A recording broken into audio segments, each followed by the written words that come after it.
शांति। ओम शांति। प्यारे बाबा हम बच्चों को रोज ज्ञान रत्नों से भरपूर करते हैं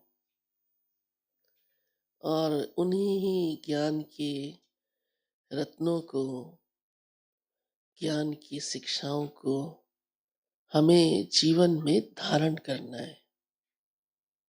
तो आज प्यारे बाबा ने वो निशानी सुनाई है कि जो मेरे बच्चे ज्ञान की धारणा करते हैं, एक है ज्ञान सुनना,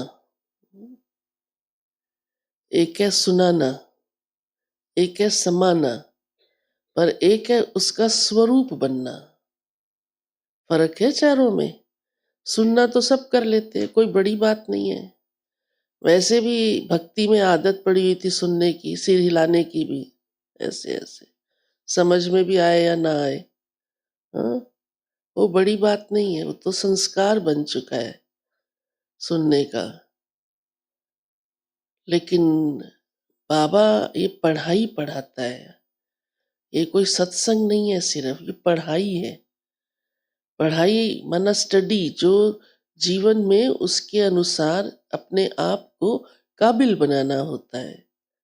तो बाबा ने कहा जो मेरे ऐसे बच्चे हैं, ज्ञान की बात को धारण करते हैं जीवन में, तो उसकी बाबा ने आज निशानी एक तो सुनाई है।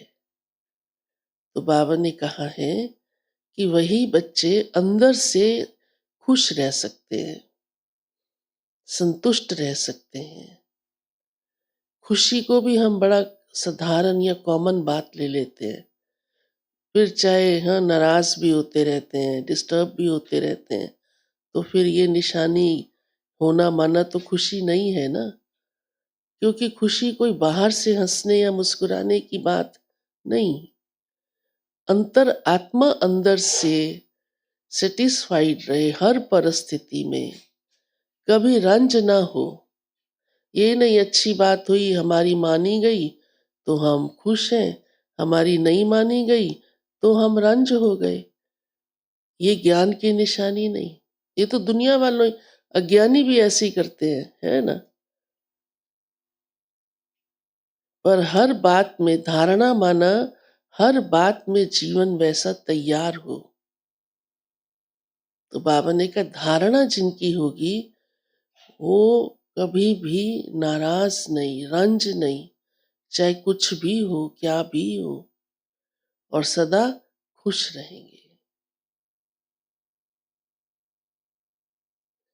तभी देखो ये दिखाई देता है या प्रभाव आता है कि ये आत्मा योगी है, ज्ञानी है। अगर डिस्टर्ब है तो वो ज्ञानी और योगी कहाँ ठहरी। तो ज्ञान का स्वरूप बाबा हम बच्चों से चाहते हैं। बाबा ने कहा बातें तो आएंगी, क्योंकि दुनिया को नीचे आना है ना, डाउनफॉल है ना। इसलिए देखो समस्याएं बढ़ती जा रही हैं, घट नहीं रही। चाहे वो व्यक्तिगत हो, चाहे वो पारिवारिक हो, चाहे वो समाज की हो, कहीं की भी हो, परंतु हमें ज्ञान के अनुसार चलना है। हमें अपने जीवन को वैसा मिसाल बनाना है। फिर बाबा ने आज कहा है याद को, याद करते हैं ना हम बाबा को। बाबा ने पहले वैसे कहा हुआ है कई बार, हो सकता है आप में से कईयों ने ना भी सुना हो।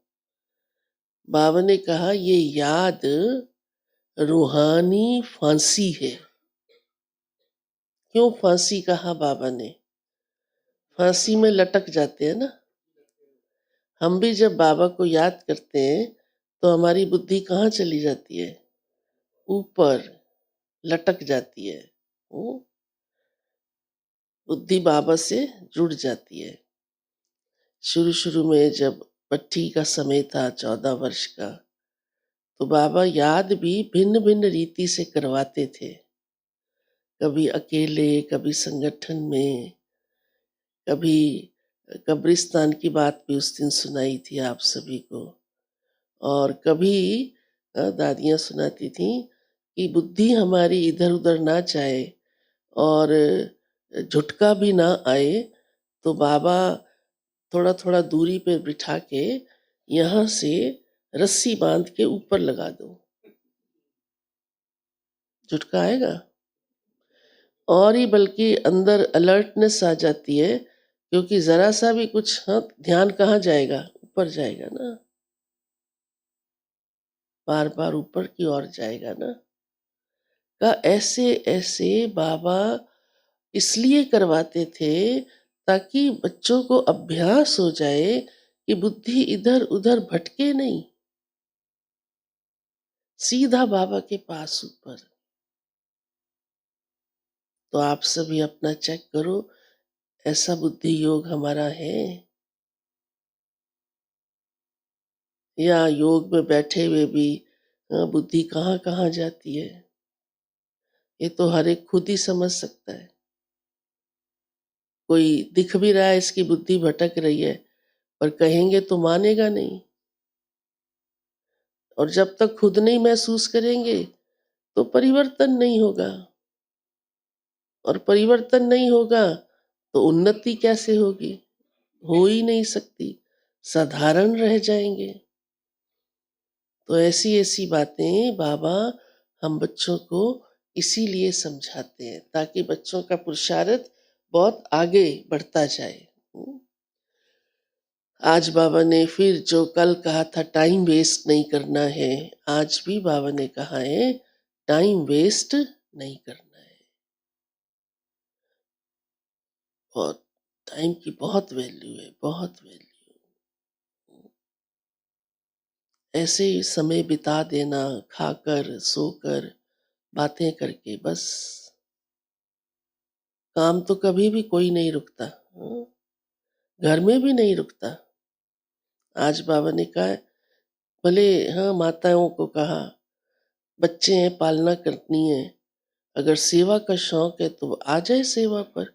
बच्चों को तो खाना कोई भी खिला सकता है, माई भी रख सकते हैं, अगर जिसकी लगन होगी। और ऐसे बहुतों ने किया, अभी भी करते हैं, कि हम अपना समय उसमें ना दे करके ईश्वरीय कार्य में लगाएं, तो वो हमारी तकदीर तेजी से आगे बढ़ती है। हाँ? ऐसी साधारण रीति से खा पी के समय बिताने से तकदीर नहीं बनती, हक भी नहीं लगा सकते। कोई कुछ करे नहीं और डिमांड करे तो शर्म नहीं आता, आता है ना। तो बाबा ने कहा टाइम वेस्ट बिल्कुल नहीं करना, एकदम।